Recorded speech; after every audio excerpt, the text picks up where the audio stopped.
Go na daw. Hinahatak na niya. May humahatak sa akin. Ano yan? Nawala. Bakit mo hinatak? Hinatak niya. Hindi niya nakain. Malaki ang pain. Maliit lang ang isda dyan. Ang saklap. Antayin mo lang. May kakagat na malaki. Sabi nga nila, patience sa virtue. May humatak no? Meron.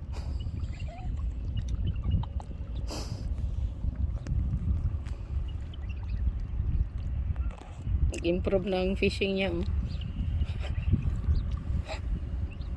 Tinatamad ako maghagis.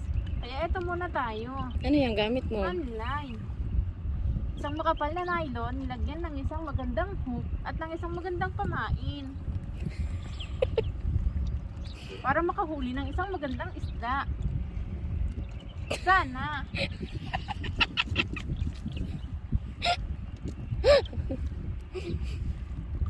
Uy, maganda ang huli mong isda ah.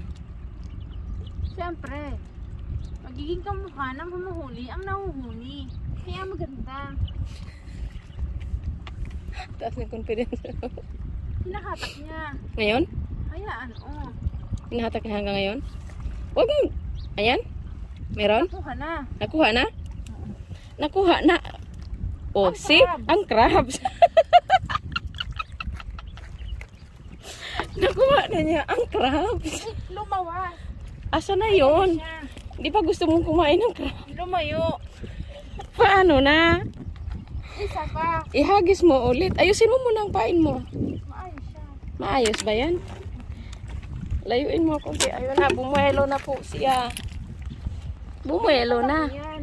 Ikutin Sige, mo lang, ikot-ikot. Paikot-ikot, ikot-ikot. Pag ganyan ang ginawa niya sa'yo, pagkatapos, saka mo, Ihagis. bitawan. Ano nga? Idol mo na naman ako. Ayusin mo na pang ano mo para malaman mo kung may kumagat. Lukutin mo sa mineral. Hawakan ko na lang. Pag hinahawakan mo nga, ulagang kumakagat. Lilipat na sana tayo. Mm. Lilipat tayo ng mas magandang spot. Okay, bye.